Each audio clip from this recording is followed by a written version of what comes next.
Leo amezaliwa kwa ajili yetu, Mwokozi ndiye Kristo Bwana. Karibu katika tafakari ya neno la Mungu katika chaneli yetu ya Oratorio Canosa Media. Leo ikiwa tunaadhimisha siku kuu ya Noeli, siku takatifu ambayo tunasherehekea fumbo kuu la imani yetu. Neno la Mungu limefanyika mwili na limekaa kwetu. Baada ya safari ya majilio ya kusubiri, kutafakari na kujiandaa, leo tunatangaza kwa sauti ya furaha, Kristo amezaliwa, haleluya. Noeli si kumbukumbu au tukio la zamani tu, bali ni tukio linaloendelea kuishi katika maisha ya waamini. Mungu anachagua kuja kwetu si kwa nguvu wala fahari, bali kwa unyenyekevu wa pango la Bethlehem. Akizaliwa kama mtoto mdogo ili kutufundisha upendo, unyenyekevu na huruma ya kweli. Katika masomo yetu ya leo, somo la kwanza kutoka katika kitabu cha Nabii Isaya sura ya 52 aya 7 hadi ya 10. Miisho yote imeuona wokovu wa Mungu wetu. Na katika somo la pili, waraka wa Mtume Paulo kwa Waebrania sura ya kwanza aya kwanza hadi ya 6, Mungu amesema nasi kwa njia ya mwana. Na katika somo la Injili ya Yohane sura ya kwanza aya kwanza hadi ya 18, neno alifanyika mwili akakaa kwetu. Karibu tutafakari pamoja katika sikukuu hii tunapoadhimisha.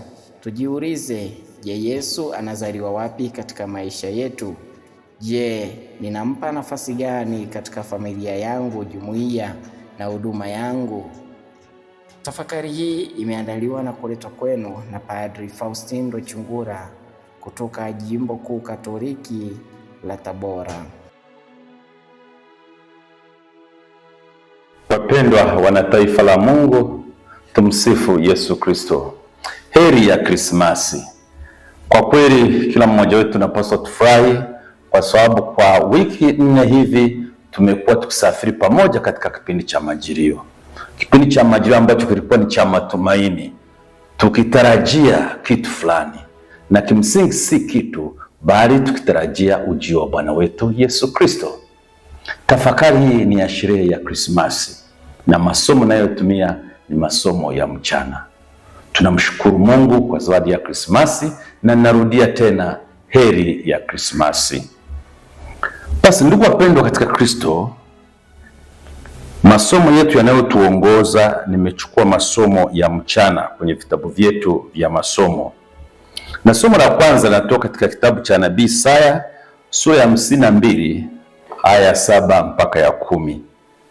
Isaya anatualika tuione Noeli kama habari ya wokovu na amani.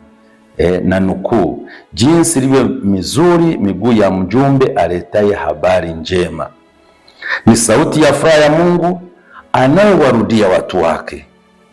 Noeli ni tangazo kwamba Mungu ametimiza ahadi yake. Mungu ametimiza ahadi zake ambazo amekuwa akizitoa tangu Agano la Kale. Amewafariji watu wake na amefunua wokovu wake mbele ya mataifa yote, kwa sababu Yesu amekuja si kwa Wayahudi tu, bali hata sisi sote. Ndiyo maana tunafurahi. Katika somo la pili ambalo ni kutoka katika kitabu cha Waebrania au waraka kwa Waebrania sura ya kwanza aya ya kwanza mpaka ya 6, tunaona kwa undani fumbo lenyewe la Noeli. Mungu aliyesema zamani kwa njia nyingi, sasa amesema kwetu kwa njia ya mwana. Yaani mwana, Bwana wetu Yesu Kristo, ndio hasa tumempata, tumemuona. Kile chochote tunakisikia kinaneno na manabii, watu mbalimbali, sasa tumeona mubashara Yesu mwenyewe aliyezaliwa. Kumbe Yesu si mjumbe tu, bali ni mwana, mng'ao wa utukufu wa Mungu na mfano halisi wa asili yake. Kumbe katika Noeli, Mungu anajifunua kikamilifu kwa mwanadamu, akijifanya mdogo ili tuweze kumfikia. Na kwenye somo la Injili, basi na lenyewe ni zuri sana. vizuri sana. Katika somo hili tunaona kitu kikubwa sana. Yohane anatupeleka na kutuonyesha jinsi neno la Mungu lilivyochukua mwili, yaani umwilisho. Neno la Mungu limekuwa mwili, hii ikiwa na maana kubwa sana. Mungu alichagua kwanza maisha yake kama sisi, tumboni mwa mama akiwa dhaifu, akihitaji kulindwa, na akazaliwa pangoni kwenye hori la kulishia ng'ombe.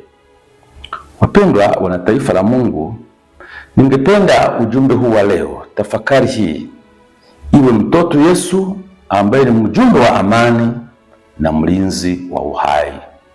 Mtoto Yesu ambaye ni mlinzi wa amani na mlinzi vile vile wa uhai. Tukiangalia kwa mfano katika nchi yetu ya Tanzania kwa sasa, tunahitaji amani. Katika mazingira yetu ya Tanzania, ni wazi tumemaliza uchaguzi, tumeshuhudia mijadala ya kisiasa au tofauti za kiitikadi, na sasa tunapaswa kujiuliza, je, mtoto Yesu angekuja na lugha gani leo kwetu? Bila shaka si lugha ya matusi ambayo angeleta, si lugha ya hofu, bali lugha ya amani, haki na heshima. Krismasi inatukumbusha kuwa hata tunapotofautiana kisiasa, amani ya taifa ni dhamana ya kila mmoja wetu. Mtoto Yesu anatuambia tuwe na mijadala, tusiwe na chuki, tofauti bila vurugu, uongozi bila dhuluma. Maisha yetu je, ya kila siku yakoje? Amani katika maisha yetu ya kila siku. Amani haianzii Ikulu wala bungeni, inaanzia nyumbani mwako, na kimsingi amani inaanzia katika moyo wa mtu. Tujiulize sasa, nyumba ngapi zina Christmas mezani lakini hakuna amani moyoni? Mezani mnakula pengine, au mko kwenye vijiwe mbalimbali mnasherekea, lakini je, amani ndani ya familia yako ipo? Migogoro ya familia, ugomvi wa wanandoa, ukimya unaouma kati ya wazazi na watoto. Mtoto Yesu analala pangoni kwa sababu dunia haikuwa na nafasi. Kusoma maandiko matakatifu, kabla Yesu kuzaliwa, mama Bikira Maria na Yosefu walitafuta mahali pa kulala. Vyumba vya kulala wageni vilikuwa vimejaa, kwa sababu ilikuwa ni muda wa kujiandikisha sensa. Kumbe hawakupata sehemu ya kumweka Yesu. Na Yesu leo anatupatia changamoto, aliyezaliwa kwetu. Je, mioyo yetu ina nafasi ya kumweka Yesu? Huyu Yesu aliyezaliwa, mjumbe wa amani, ana nafasi katika moyo wako? Hiyo ni imani tunayopaswa kuwa nayo, kuilinda, kutafuta amani pia. Lakini kama nilivyosema kwenye mada yangu kuu kwamba mtoto Yesu anatuletea amani na mlinzi wa uhai, naomba sehemu ya pili ya mahubiri yangu niongelee juu ya ulinzi wa uhai, yaani kulinda watoto ili wawe na amani tangu tumboni. Ndio lengo langu. Injili ya leo inatuambia kwamba neno wa Mungu amekuwa mwili, hii ikiwa na maana kubwa sana. Mungu alijichagulia maisha yake kwamba azaliwe na mama Bikira Maria tumboni mwa mwanadamu. Yeye ni Mungu, alijishusha mno,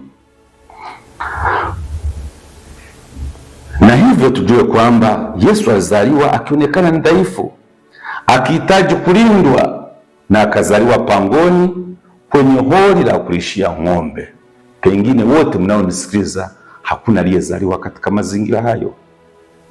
Hapa Krismasi inatupa ujumbe mzito wa kiroho na kimaadili.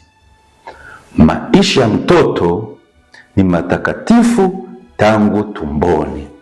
Mtoto anapotungwa mimba, ile siku ya kutungwa mimba mpaka miezi 9 inapoisha na kuzaliwa, ni maisha matakatifu. na kabla mtoto azaliwe, kama Yesu mwenyewe.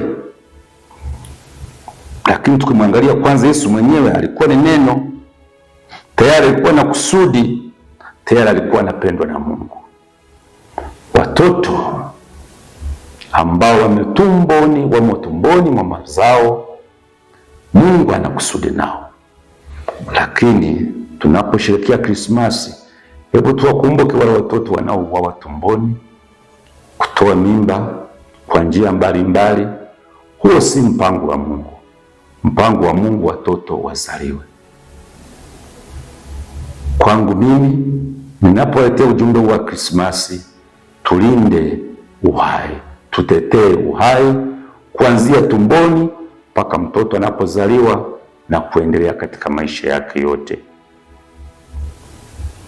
Lakini tunafahamu kwamba katika mazingira yetu kuna watoto wanazaliwa kwenye mazingira ya vurugu, wengine wanakuwa bila ulinzi, malezi na upendo.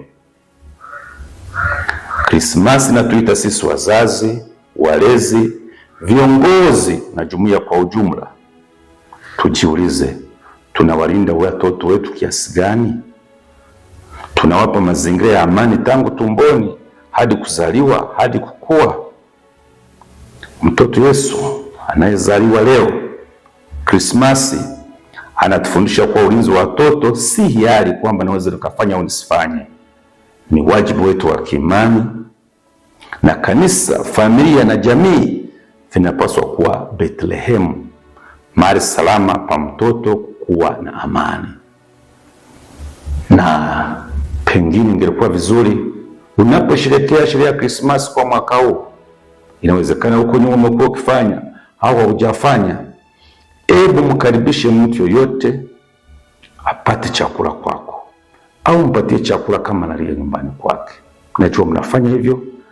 Kama ulikuwa ufanyi, fanya hivyo, na kwa namna ya pekee watoto ambao hawana chakula tuwajali na kuwakumbuka tunaposherehekea sherehe hii kubwa ya kuzaliwa Bwana.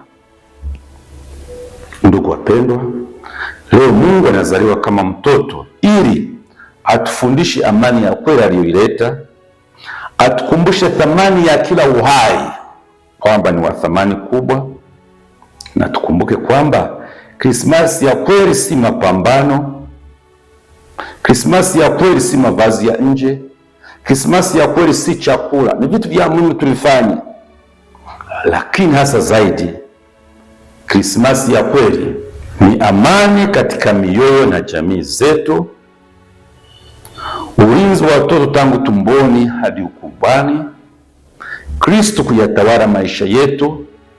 Wote tusherekee Krismasi kwa nje, lakini maisha yetu yakawa hayana maana tena. Na kwa namna ya pekee tuendelee kuiombea nchi yetu amani, tuendelee kulinda uhai. Mungu Baba wa huruma, tunakushukuru kwa zawadi ya mtoto Yesu, mfalme wa amani na chanzo cha uhai. Ileta amani katika nchi yetu, katika siasa, familia na maisha ya kila siku. Tujalie hekima ya kulinda watoto wako kuanzia tumboni mwa mama hadi wanapokuwa. Fanya mioyo yetu ni mahali salama ambapo Kristo anaweza kuzaliwa upya kila siku. Kwa Kristo Bwana wetu. Heri ya Krismasi na kutakia sherehe njema na familia yako. Tumsifu Yesu Kristo.